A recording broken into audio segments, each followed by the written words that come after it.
Good morning children. Welcome back to the online class.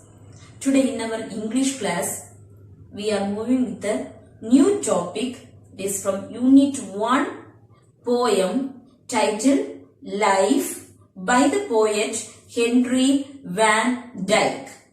Okay. Today in this class, we are going to see just the introduction of that poem. Okay. So, first we can move with the title. Life. This is life. This word life is known to you, is it, ma? You know the meaning. What is life you are experiencing? Okay. So I am going to talk about value of life. To make you understand the true value of life, I am going to explain you through a story. True value of life. That is the title of the story. That's the title. True value of life. A man wanted to know what is the true value of life. For that he moved around here and there, and at last he reached God and asked, God, please tell me the true value of life. God said, I will tell you, son. First, I will give you a stone to you. You have to find the value of stone, but you should not sell the stone. After finding the true value of the stone, you come back to me. I will tell you the true value of life. The man agreed. With the stone, he started to move around. First, he reached an orange seller. There he went and asked, what is the value of the stone? What you will give me for the stone? He said, give the stone to me. I will give you 12 oranges instead of that. The man apologized. No, I am not able to sell it to you. So again he moved from that place. And now he reached a vegetable seller. The vegetable seller was there, and the man asked the vegetable seller, what is the value of the stone? He said, I will give you a sack of potatoes. You can give the stone to me, and you can take the sack of potatoes. Again, this man apologized. I am ordered not to sell this stone. With that, again he started to move. Anyway, he reached a jewelry shop. So there he entered, and he asked that man, what is the value of the stone? He placed that stone on the table and analyzed it through a lens and said, I will give you 50 lakhs for that. He shook his head. So again this man said, I will give you 2 crores. Please give the stone to me. He said, he apologized to that man. I am ordered not to sell this stone. And again from that place he moved. And now he saw a shop full of precious stones. He entered into that shop and he asked, what is the value of this stone?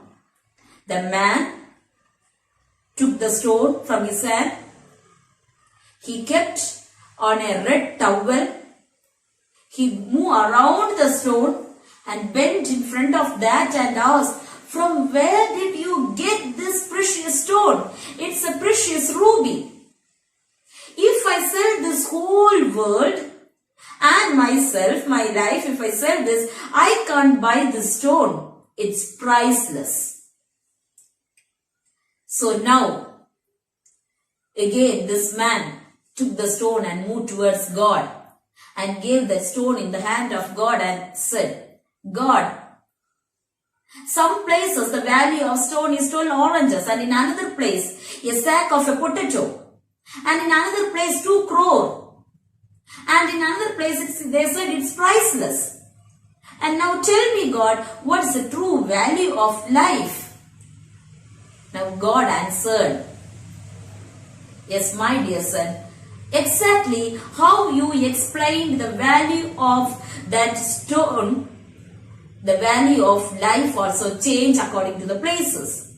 You may be a precious stone, even priceless, but people may value you based on their information, level of information, their belief in you, their motive behind entertaining you, their ambition and their risk-taking ability. They value your life. But in the eyes of God, you are very, very precious. So respect yourself. You are unique. No one can replace you. So, my dear children, this is the value of life. You are unique. You are talented. You are very, very precious in the eyes of God. No one can replace you. Okay, so that is life. About that topic only, we are going to learn a poem. This poem, Life, it's a memory poem and it's a sonnet. Yes, we are entering into the introduction of that poem. What is this poem? Life, this poem is a sonnet. Sonnet is a poem with 14 lines. Especially this will be based on the theme of some desires. So, this sonnet are of 2 types. Petrarchan sonnet and Shakespearean sonnet. Petrarchan sonnet are of Italian origin and Shakespearean sonnet of English origin. I will be telling you the difference between these two. First, Petrarchan sonnet. This sonnet also have 14 lines, but this sonnet is divided into 2 stanzas. First stanza with 8 lines and second stanza with 6 lines. The first stanza with 8 lines is called octave and the second stanza with 6 lines is called sestet. And this sonnet will be following a rule called iambic pentameter. Have you ever heard this word iambic pentameter? Yes, iambic pentameter means each line of the poem consists of 10 syllables. Most of the line of the sonnet consists of 10 syllables. Listen children, it's not 10 words, 10 syllables. Already you learned syllabification, isn't it children? What is a syllable? See, each word may be sometimes it may be monosyllabic, sometimes it may be disyllabic or trisyllabic or tetra, penta, like that the words can be divided into different syllables. So how we pronounce that word, according to that it will be of different syllables, isn't it children? So here it is said that each line consists of 10 syllables. That is called this iambic pentameter. Whether it is of Italian origin or of the Shakespeare, that is English origin, all these sonnets, most of the lines consist of this iambic pentameter. That is, each line consists of 10 syllables. Okay. Then we can move to this Shakespearean sonnet. This Shakespearean sonnet also has this 14 lines, but this is divided into different stanzas. First 3 stanzas with 4 lines each. First stanza with the 4 lines, second stanza with the 4 lines, and third stanza with the 4 lines, and totally 12 lines, and next a couplet. That means 2 lines. Okay. So, this is the Shakespearean sonnet type. Petrarchan sonnet, first stanza with 8 lines and second stanza with 6 lines.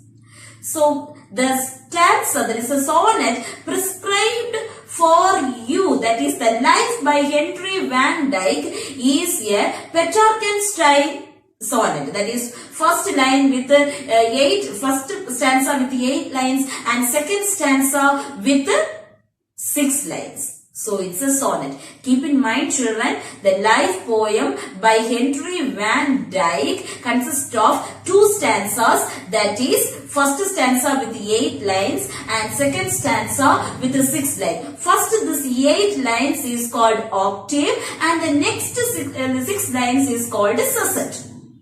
Okay, so I hope you understand the introduction of the poem. Okay, so in our next class, I will be explaining you the line-wise description and the poetic devices we will see in the next class. Okay, children, so keep in mind what are the introduction I gave you about this poem and be prepared for the next class. Thank you, children.